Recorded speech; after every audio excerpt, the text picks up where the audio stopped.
ልጅ የምታፈቅረውን ወንድ ልጅ ስታወራና የሚያፈቅራትን ወንድ ልጅ ስታወራ ያለው ልዩነት የምታፈቅረውን ስታወራ ሄሎ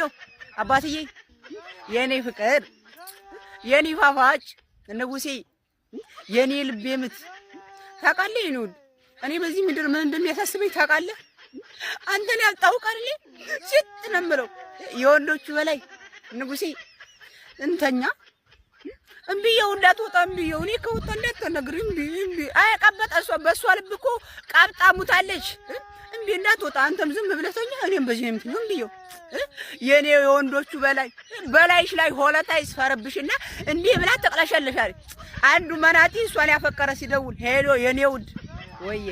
ደህና ነሽ ደህና እንዴት ነሽልኝማ አለሁ እንዴት ነህ ጠፋህ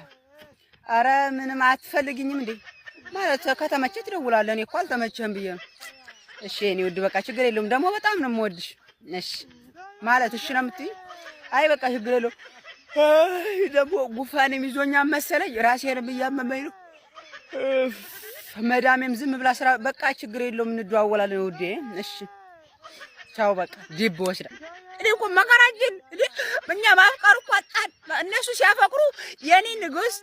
አባትዬ የኔ ፋፋጭ